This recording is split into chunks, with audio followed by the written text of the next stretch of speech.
Pernahkah kamu bertanya, bagaimana peristiwa kecil bisa mengubah jalannya dunia? Dari lorong gelap kerajaan masa lalu hingga suara revolusi yang mengguncang tahta kekuasaan. Sejarah menyimpan lebih dari sekedar tanggal dan nama. Selamat datang di channel Jawa Buana, tempat di mana kisah-kisah masa lalu kita hidupkan kembali. Di sini kita akan menelusuri jejak waktu, menyingkap fakta, membongkar mitos, dan menemukan pelajaran dari sejarah yang nyaris terlupakan. Karena untuk memahami hari ini, kita harus mengenali masa lalu. Mari kita mulai kisahnya. Asal-usul nama dan sejarah Kabupaten Pasir, Provinsi Kalimantan Timur.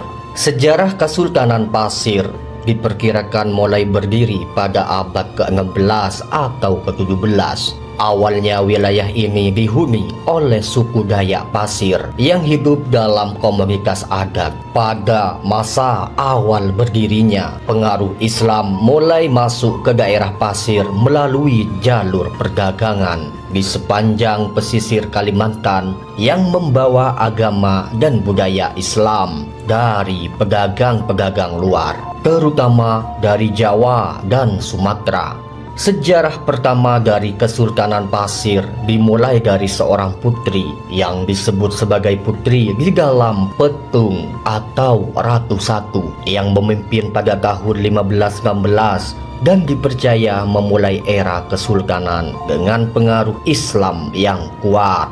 Sekitar abad ke-5, bermula dari Kalimantan bagian selatan yang merupakan daerah pasir dengan tanah Grogot sebagai salah satu pusatnya. Daerah ini terbagi menjadi dua bagian, yaitu bagian timur yang merupakan dataran rendah, landai hingga bergelombang memanjang dari utara ke selatan dan lebih melebar di bagian selatan yang berawa-rawa dan daerah aliran sungai. Bagian barat merupakan bagian kedua yang merupakan daerah bergelombang, berbukit-bukit dan bergunung-gunung sampai ke perbatasan Provinsi Kalimantan Selatan dan Kalimantan Tengah. Di daerah ini terdapat sungai yang cukup besar dan panjang. Di tepi-tepi sungai inilah penduduk asli pribumi bermukim. Mereka dikatakan masyarakat Bansu Tatau, Datai, Dangum dengan artian masyarakat hidup di tepi-tepi air atau pantai. Mereka hidup berkelompok di tepi-tepi sungai yang dapat memberikan nutrisi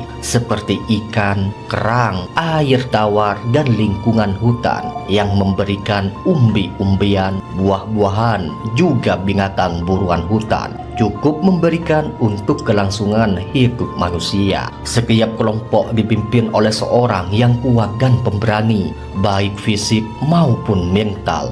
Digambarkan pada masa itu belum ada tataan aturan yang dapat untuk mengatur tata cara kehidupan dan penghidupan masyarakat di saat itu yang berlaku dalam hukum rimba. Siapa kuat, dialah yang berkuasa dan dapat berbuat sekehendak hatinya. Jadi kekuasaan tertinggi terletak di tangan orang-orang kuat dan berani, sehingga segala sesuatunya tergantung di tangannya. Hal ini dikenal dengan hukum rimba. Sistem ini mirip dengan apa yang disebut diktator sekarang ini. Sedangkan hukum adat sebagai penangkal mencegah kesewenang-wenangan. Kezaliman masa itu belum dikenal. Kekuasaan seperti ini semakin hari bertambah kurang karena mereka mulai menyadari di luar dirinya masih ada kekuasaan yang lebih besar dari mereka, yaitu kekuasaan dewa. Kepercayaan ini semakin meresap dalam kehidupan mereka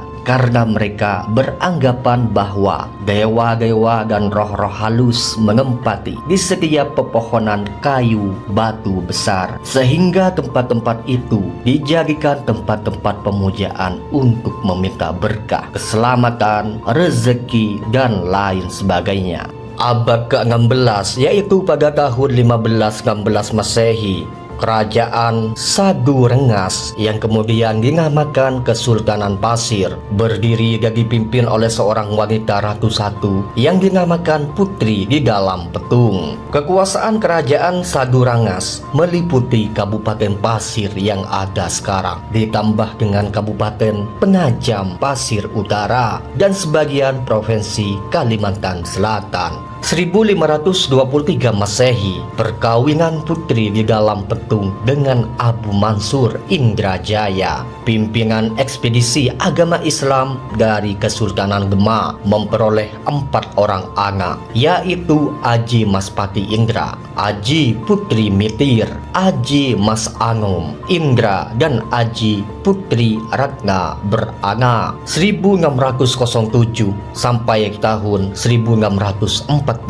Masehi, pemerintahan Aji Mas Anom Indra bin Aji Maspati Indra tahun 1644 sampai tahun 1667 Masehi, pemerintahan Aji Anom Singa Amulana bin Aji Mas Anom Indra tahun 1667 sampai tahun 1680 Masehi, pemerintah Aji Perdana bin Aji Anom Singa Maulana diberi gelar Pangembahan Sulaiman 1680 sampai 1730 Masehi. Pemerintah Aji Duwo bin Aji Mas Anom Singa Maulana diberi gelar Pangembahan Agam 1703 sampai tahun 1738 Masehi. Pemerintah Aji Geger bin Aji Anom Singa Maulana diberi gelar Sultan Aji Muhammad Alamsah Sultan Pasir I 1738 sampai tahun 1768 Masehi. Pemerintahan Aji Negara bin Sultan Aji Muhammad Alamsah diberi gelar Sultan Sepuh Alamsah Sultan Pasir II 1768 sampai tahun 1799 Masehi. Pemerintahan Aji Dipati bin Pangembahan Agam diberi gelar Sultan Dipati Anom Alamsah Sultan Pasir III 1799 sampai 1811 Masehi. Pemerintah Aji Panji bin Ratu Agung diberi gelar Sultan Sulaiman Alamsah Sultan Pasir keempat 1811 sampai 1815 Masehi. Pemerintah Aji Sembilan bin Aji Muhammad Alamsah diberi gelar Sultan Ibrahim Alamsah tahun 1815 sampai tahun 1843 Masehi. Pemerintah Aji Karang bin Sultan Sulaiman Alamsah diberi gelar Mahmud Han Alamsah 1843 sampai 1853 Masehi.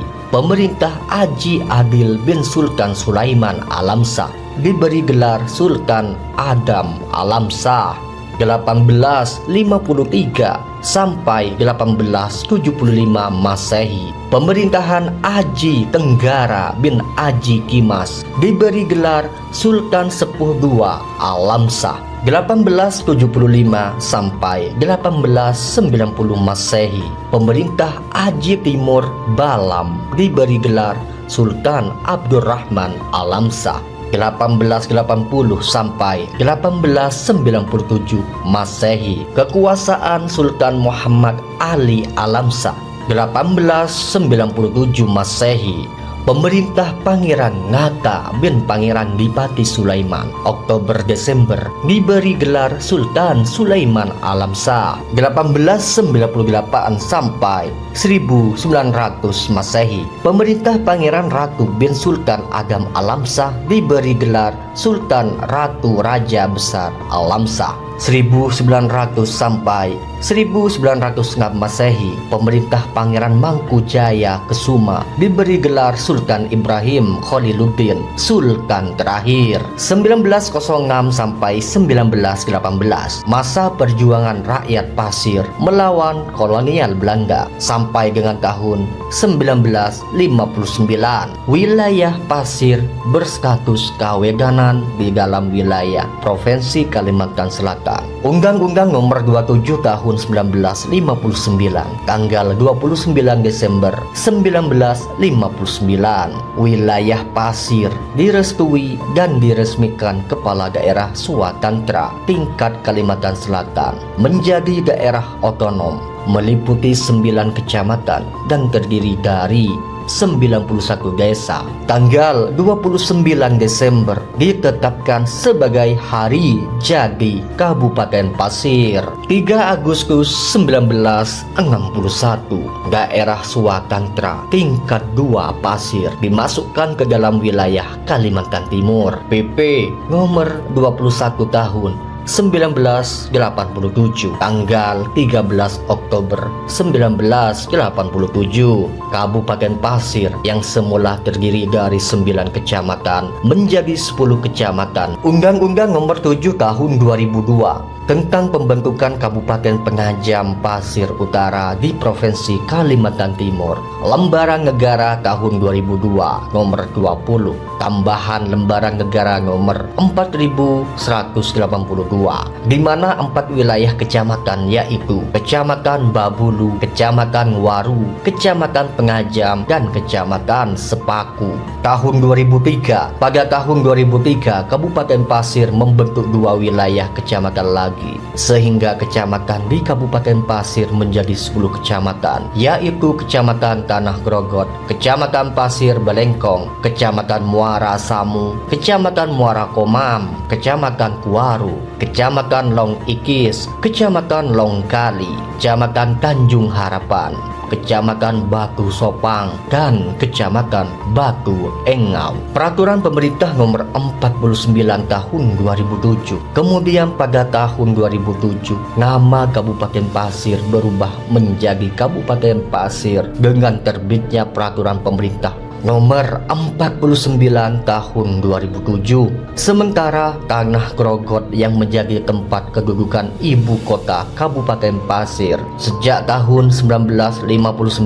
Dalam perkembangannya terdapat aspirasi masyarakat yang menginginkan adanya perubahan nama dari Tanah Grogot menjadi Tanah Pasir. Akhirnya tahun 2013 dengan terbitnya Peraturan Pemerintah Republik Indonesia Nomor 7 Tahun 2013, nama ibu kota Kabupaten Pasir Provinsi Kalimantan Timur dari Tanah Grogot menjadi Tanah Pasir. Sekian peristiwa dalam sejarah meninggalkan jejak hari ini. Kita baru saja menelusuri salah satunya. Jika kamu menikmati perjalanan waktu kali ini, jangan lupa untuk tekan tombol suka, subscribe, dan aktifkan lonceng notifikasi agar kamu tidak ketinggalan cerita menarik berikutnya. Tulis pendapatmu di kolom komentar. Menurutmu apa pelajaran terbesar dari kisah hari ini? Karena sejarah bukan hanya tentang masa lalu, tapi juga tentang bagaimana kita membentuk masa depan. Sampai jumpa di episode selanjutnya. Salam sejarah.